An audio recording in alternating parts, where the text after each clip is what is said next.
Hello, Brian's from Midnight Gaming Emporium. Today I'm back with part 2 of Magic the Gathering. Leaving the house, going into the tournament scenes and the local comic stores. Today I'm with Jacob Carver from the Butcher Shop. And Kyle from the up-and-coming band Phantasmal Forces, right? Yeah, man. Yep. He's the guy that we play Magic with now. He's newer, so he can actually talk a little bit more about the newer and middle-of-the-road scene than what we could. Because I guess he got into it pretty much when we got out of it. Yeah, back into it. So, yeah. So he can talk a little bit more about that. Zendikar. All the shitty blocks. Yep. The one that had all the broken cards that nobody wanted to play against. Yes.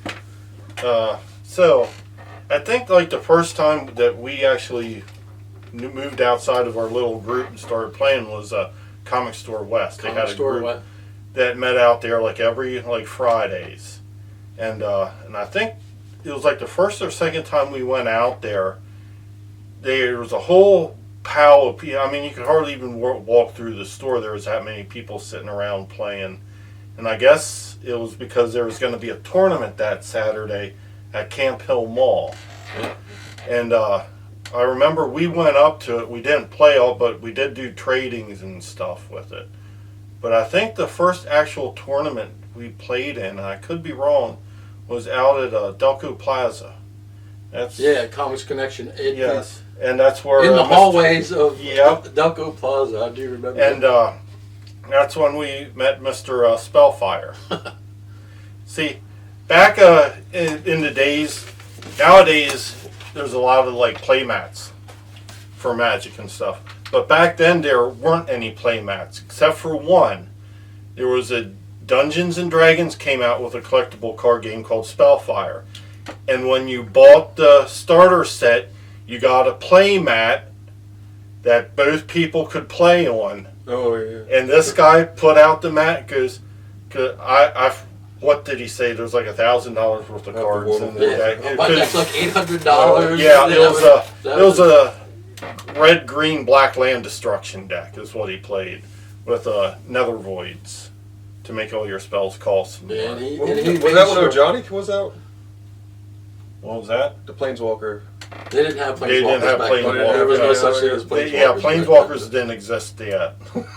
Yeah, they come into lore with it. Yeah. But he made sure you knew how much he paid for his deck. Oh, yeah. He brought that up in conversation. Every time. Yep, he brought that in conversation. As soon as you sat down with him, I don't even think he said what his name was. He was like, I play on this Spellfire sheet because this deck costs $800 or whatever. It's like, oh, okay, whatever. And then still almost beating him with our $100 decks.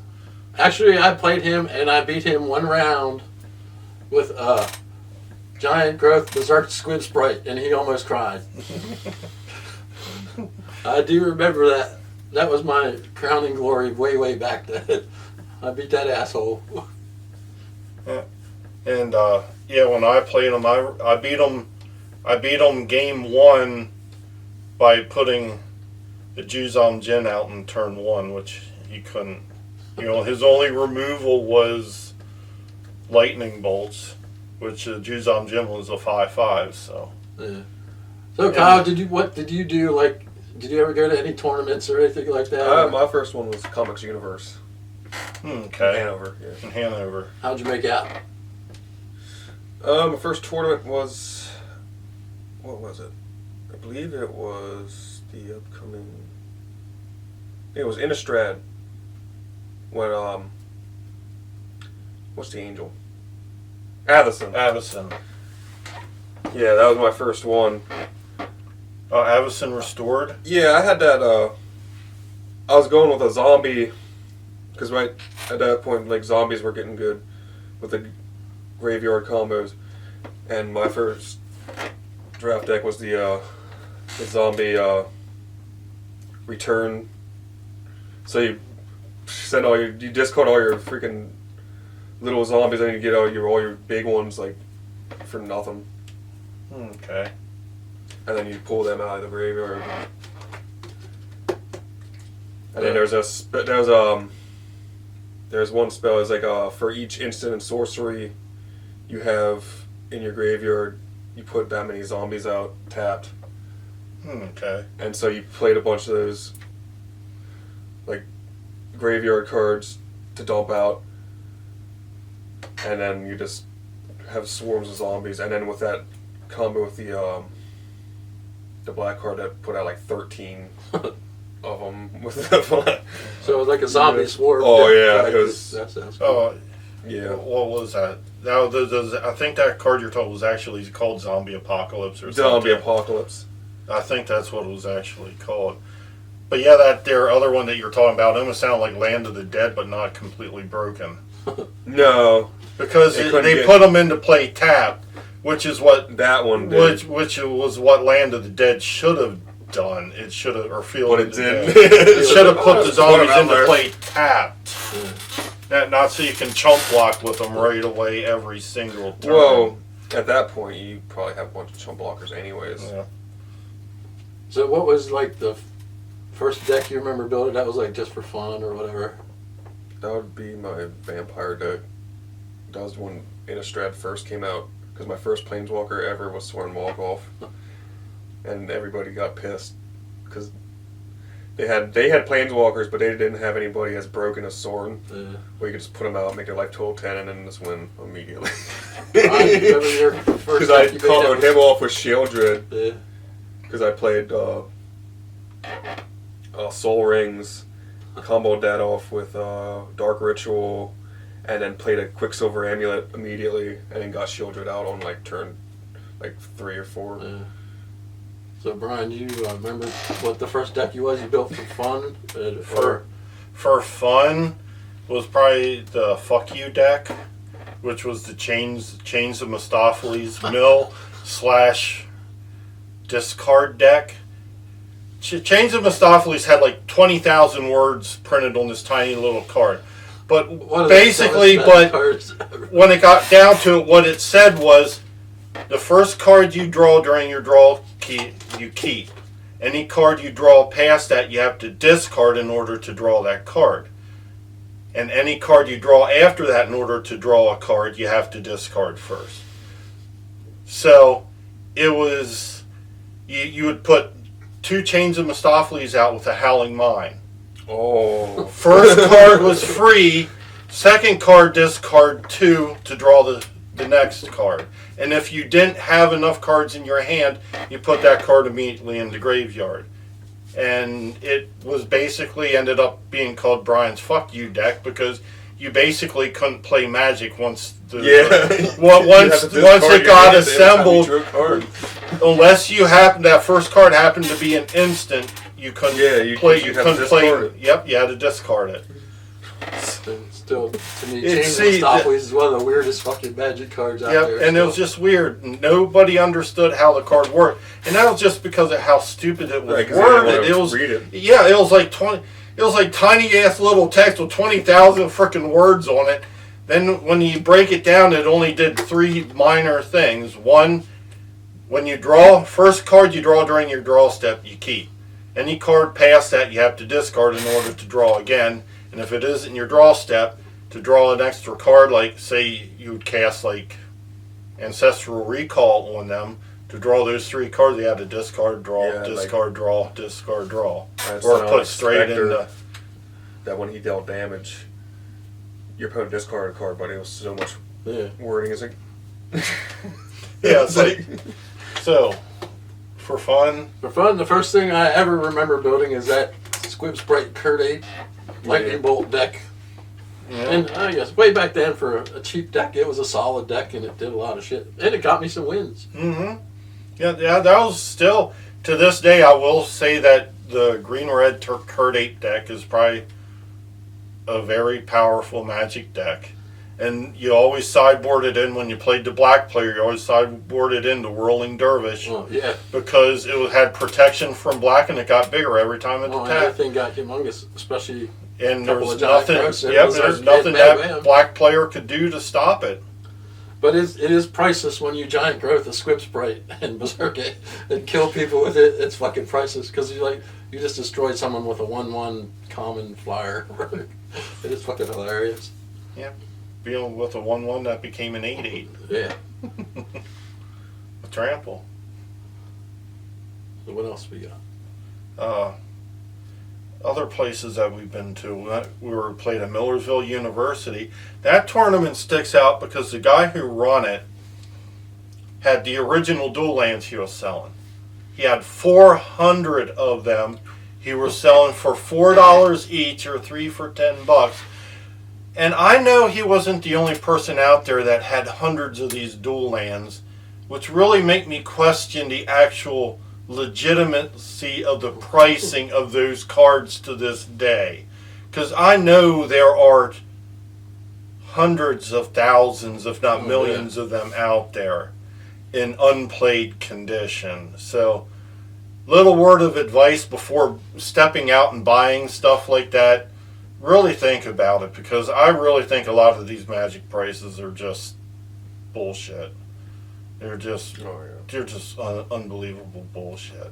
There was another place over in Lancaster that we played at that had the complete set of Arabian Nights.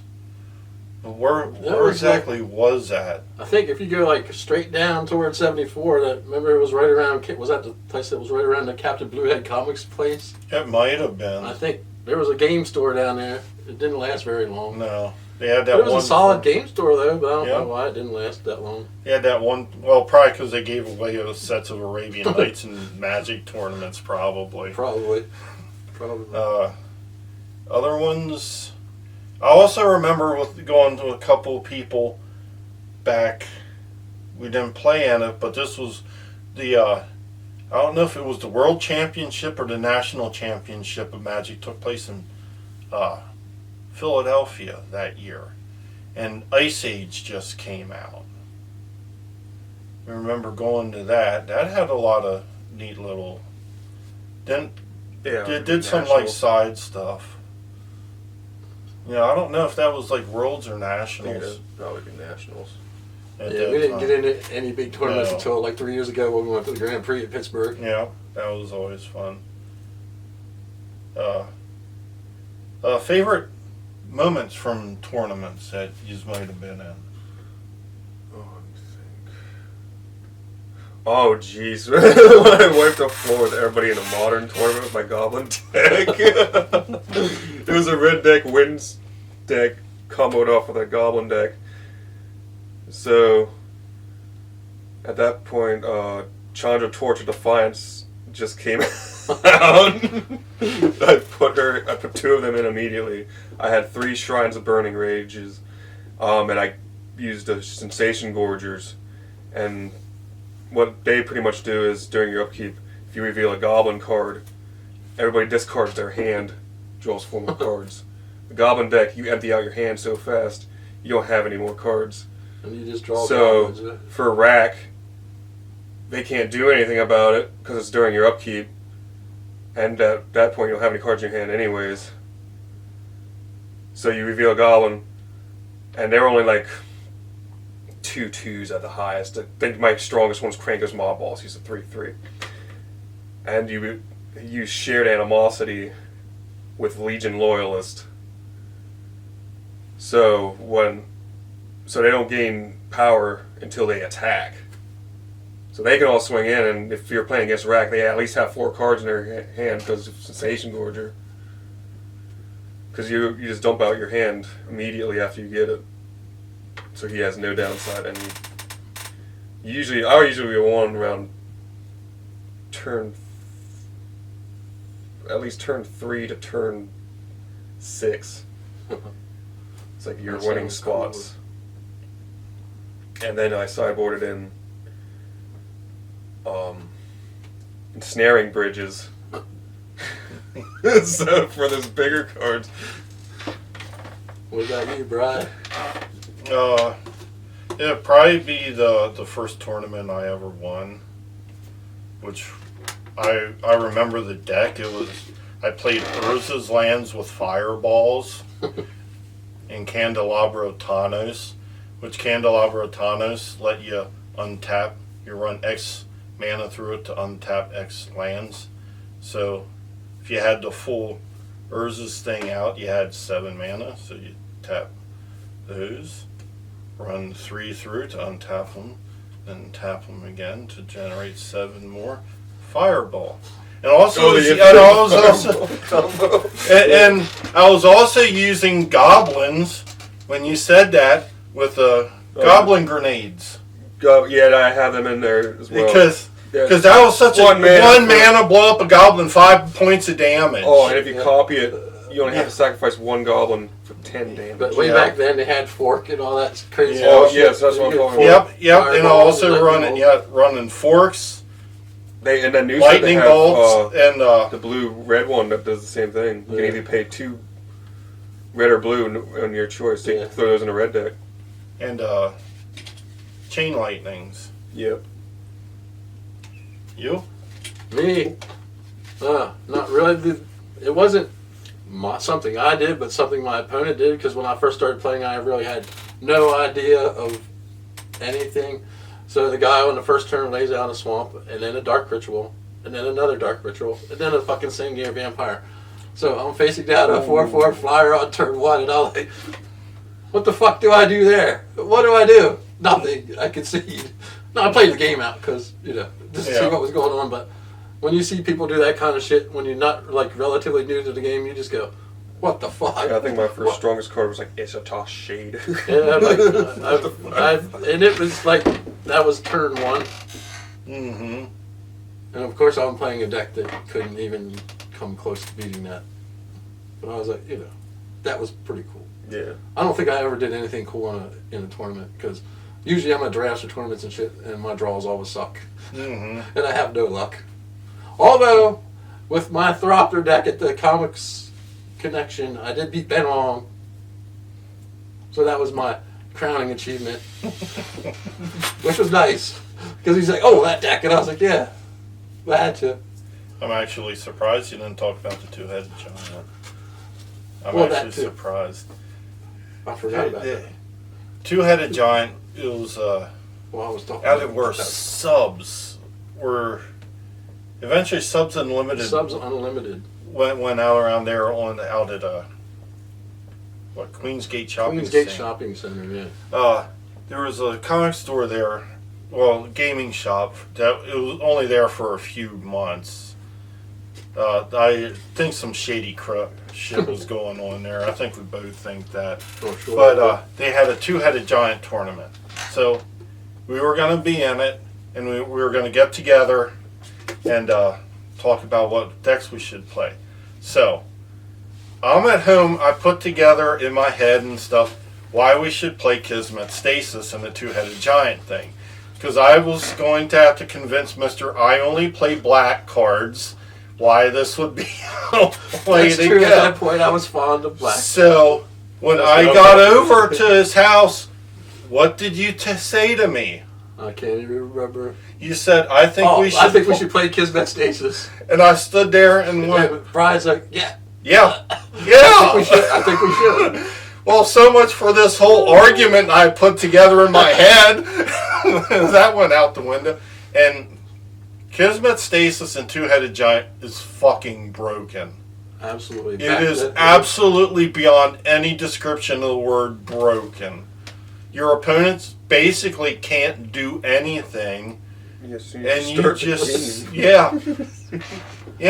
And our final match, we'll have to talk about it just a hair. Yeah. Mike Forey and Keller. What was his name? Brian? Yeah, his last name was Keller, but I can't remember his first name. They were supposed to be the top players in York County at that time. Yeah. Or at least so they say. Yeah, we made them scoop. And we made them quit and leave. They pretty much go, you guys are playing Kismet Stasis, we don't want to play you guys, and pretty much scooped and just left. Yeah. So we ended up winning. What the hell did we win? A box of... It might have been Box of Chronicles? I know we won a box. I think pretty sure it was like a box of Chronicles or something. Or Chronicles, or maybe it might have been at the time, but yeah, it was was trying to play 2 different decks. It's like, nobody thinks about it, like, hey, what if we just both play the same deck? Yeah, that's what we did. I mean, we like put our cards together and we played almost as close to the same Magic deck as we could.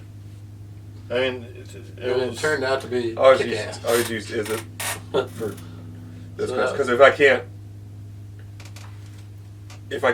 like work off with the player with the way my deck works, I at least copy their stuff and at least Yeah. do double the threat. Yeah, so that was pretty much a crowning achievement there for that. Yeah.